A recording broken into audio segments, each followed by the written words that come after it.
एक है कनू, शरद उपाध्याय जी की लिखी हुई कहानी। हाँ, कनू बहुत अच्छा था। बात के अंत में मौसी ने गहरी सांस छोड़ी। वे स्तब्ध रह गए। बहुत अच्छा था। वाक्य का अंतिम शब्द था उनके हृदय को तलवार की नोक की तरह चुभ गया। दर्द की ऐसी लहर उठी कि बहुत देर तक उनके मुंह से कोई बोल नहीं फूटा। चंद आंसू उनकी आंखों से बहने लगे, जिन्हें रोकने की कोशिश उन्होंने नहीं की। उनके इस था को वे स्वीकार नहीं कर पाए। था कैसे कोई हो सकता है? उनका अपना बच्चा, कलेजे का टुकड़ा, वर्षों की प्रेम धारा से सींचा गया पौधा, एक एक पल की गई चिंताएं, हर पल अनिष्ट की आशंकाएं, कभी नजर का डर, कभी मन में बसी चाहतों की उम्मीदें। अचानक एक दिन सुबह दुर्घटना की सूचना मिली और रात तक तो 29 साल के बच्चे की नश्वर देह पंचतत्व में विलीन हो गई। चौथे दिन अपने ही हाथ से अस्थियां गंगा जी में अर्पण कर दी। सब कुछ अचानक एकदम अपने हाथों से देखते देखते अपनी आंखों के सामने। पर मन क्यों नहीं मानता? मन कुछ स्वीकार करने को तैयार नहीं है। कनू यहीं है, यहीं, हमेशा की तरह उनके बीच, देर तक दीवान पर सोता हुआ। वे उसके सिर में हाथ फेरने का मोह छोड़ नहीं पाते, पर देखते हैं कि दीवान खाली है, टीवी शांत है। कनू के देर रात तक टीवी देखने पर अशांत हो जाने वाले वे आज टीवी के चुप होने पर दुखी हैं। काश यह टीवी फिर आधी रात तक बोलता रहता। पहले रात को शोर अच्छा नहीं लगता था, अब खामोशी बहुत चुभने लगती। बस वे जाकर दीवान पर बैठ जाते हैं और बिस्तर पर छोड़े स्पर्श की गर्मी को महसूस करने की कोशिश करते हैं। पर गर्मी है, ढूंढे नहीं मिलती।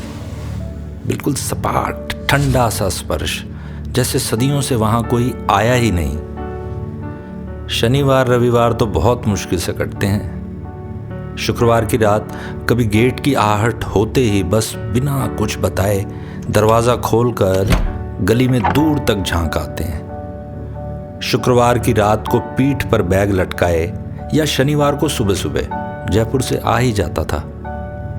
कोई भी दरवाजे पर आहट होती थी या कॉल बेल बजती थी तो समझ जाता था कि कनू आ गया। यायावर सा कनू, कंधे पर लटका हुआ बैग और बस अनवरत पैदल चलना। एकला चलो रे, हर किसी की मदद के लिए तैयार, सभी के सुख दुख में हमेशा साथ चलने वाला, हंसता मुस्कुराता। रिश्तों की गहरी समझ में उसका कोई मुकाबला नहीं था। ना शब्द उसके शब्दकोश में नहीं था। इतने अच्छे इंसान के साथ ऐसा, सचमुच तकलीफ क्या होती है यह पहली बार जाना है। पहले न जाने कितनी बार, न जाने कितने लोगों के साथ घटी दुर्घटनाओं पर चंद लम्हों की सहानुभूति के बाद वे अपना जीवन शुरू कर देते थे। बस थोड़ी देर दुख भरी बातचीत के बाद फिर कनू के साथ बात कर संतोष कर लेते थे। बच्चे बाहर रहते हैं तो सभी को बहुत आशंकाएं दिल में रहती हैं। लापरवाह बच्चे हैं, गाड़ी तेज चलाते हैं, देर तक जागते हैं, देर से उठते हैं। सड़क पर चलते समय, सड़क पार करते समय पता नहीं लापरवाही तो नहीं करते होंगे। कहीं भी कुछ घटता है तो बस अपने बच्चे की याद आती है। पर अब यह है कि वो उनके बीच में नहीं है, पर मन मानता ही नहीं। जो उनका हर पल का हिस्सा है, हर सांस में बसा है, भूत, वर्तमान और भविष्य, वही तो है। वरना वो हैं ही क्या?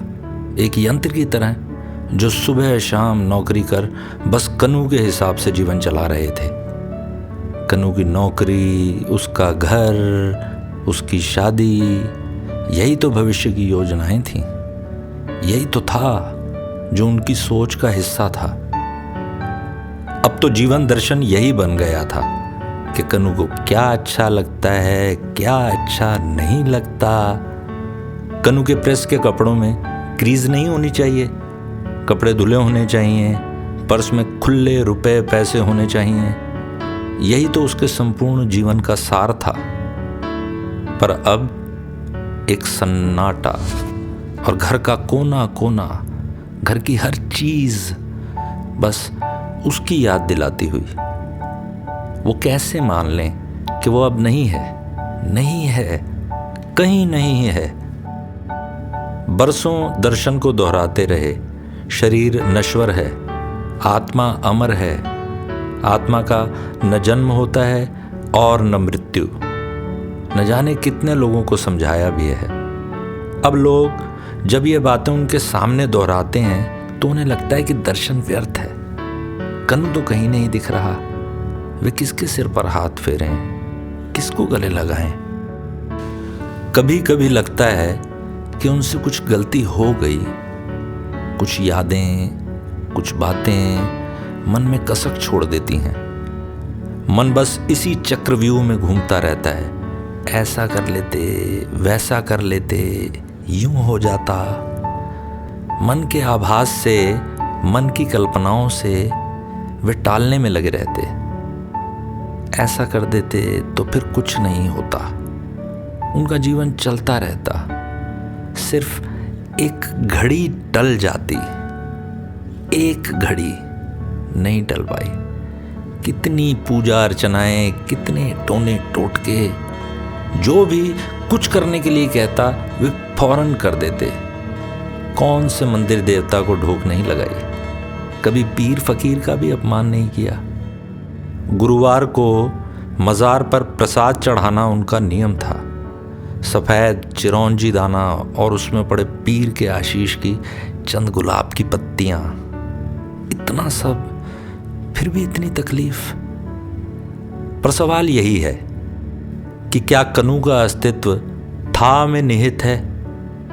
वे क्या माने, कनु था या कनु है? कनु था कैसे माने? कनु अपना बच्चा है, उसका अस्तित्व उनकी सांसों में बसा है। उसे था मानना से तो कहीं न्यायोचित नहीं मान सकते।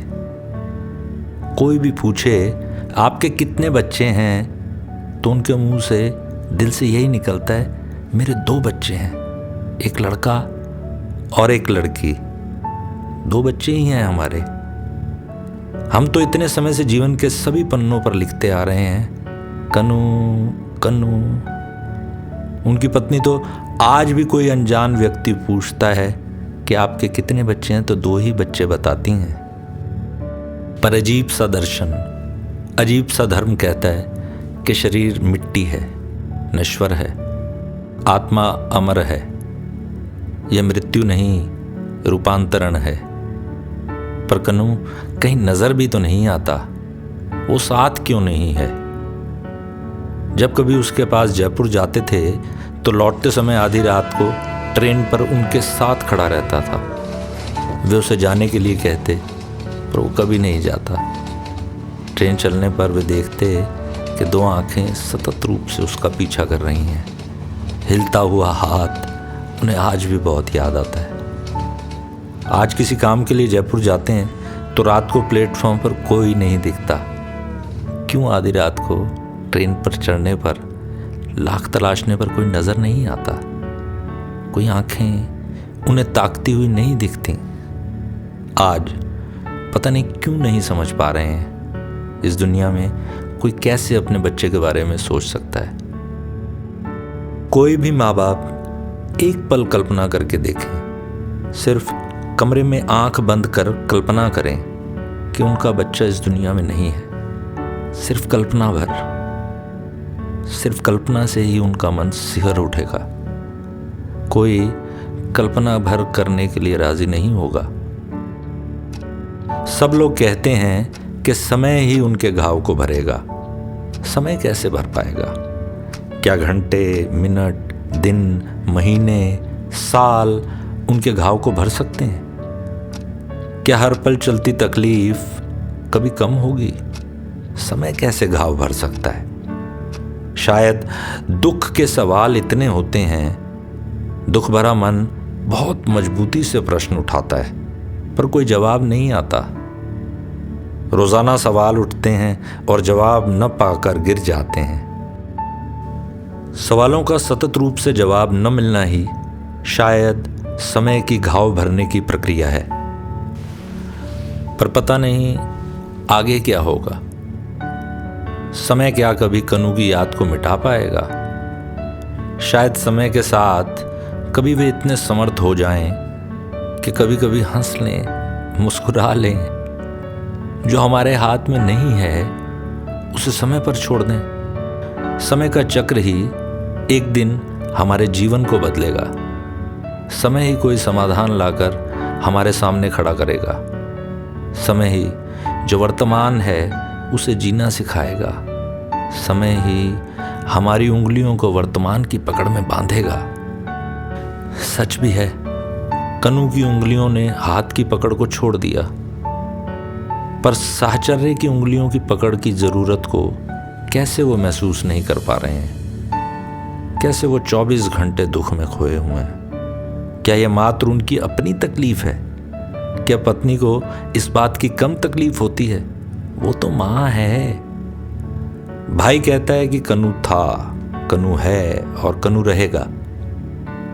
सवाल कनू के भुलाने का क्यों है? हम कनू को क्यों भुलाएं? और क्या हम भूल सकते हैं? भूलने की जरूरत ही नहीं है। उसे बहुत याद करें। याद आए तो बैठ लें, याद कर लें। आंसू आए तो आंसुओं को आने दें, बहने दें उन्हें। और कनू को अच्छा लगता है वो काम करें। वो हमेशा दूसरों के लिए जीता था। उसके नाम से रोजाना जरूरतमंद लोगों की छोटी मोटी मदद संभव हो वो कर दें।